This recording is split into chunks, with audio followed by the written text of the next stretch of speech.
हाथ जोड़ के तमाम भोजपुरी रसिक श्रोता समाज के प्रणाम करतनी।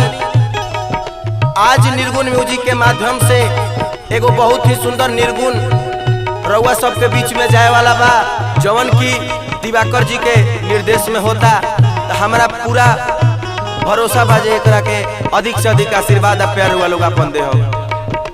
कवि के भाव लागता आवता याद हमरा माई के, आवता याद हमरा माई के, जीवन कैसे बीती तीनों भाई के राम, जीवन कैसे बीती तीनों भाई के राम। तीनों बालक रो रहल बाड़े, अपना महतारी के याद करके भगवान से कहते रहे, हे भगवान कौन ऐसा गलती भइल जौना के सजा हमनी के भुगते के पड़ता। भाव लगता है चली गई टूर बनाई के, जीवन कैसे बीती तीनों भाई के राम, जीवन कैसे बीती तीनों भाई के राम।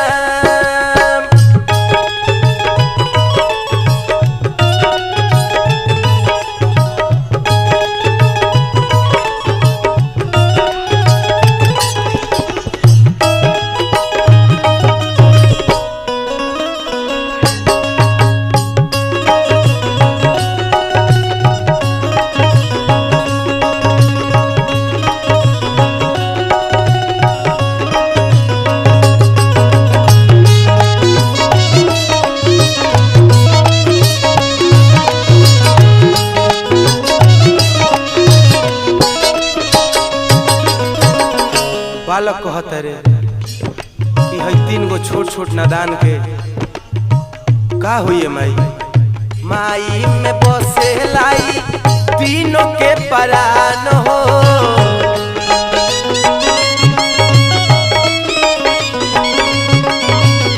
तब काहे छोड़ी के भइलू तू अंतर ध्यान हो।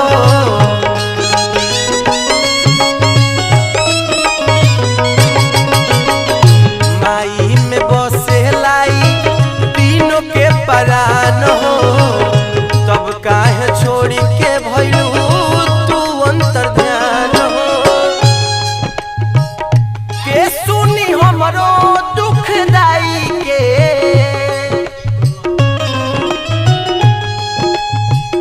के सुनी हमरो दुख दाई के,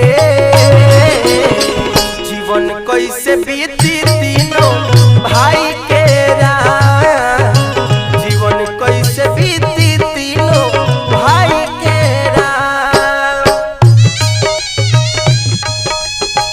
बना रहा मास्टर, बना रहा, जय हो जय हो। क्या बात है।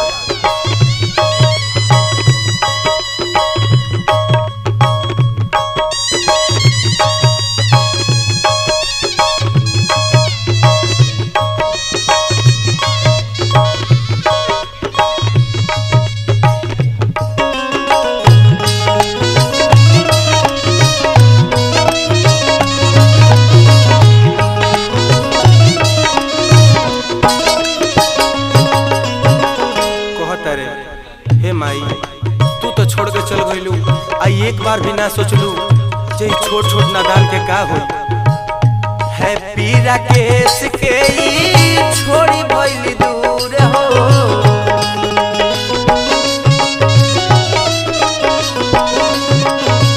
जीवन भर ला कोइली बेटा के मजबूर हो।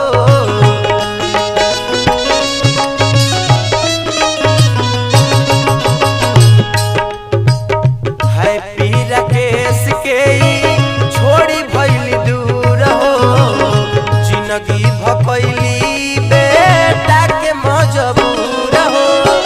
अंतिम अंतरा के भाव लागत भैया, कवि दर्शाओ तारे वो बालक सन के परिस्थिति के। शुभम सुनावस गाई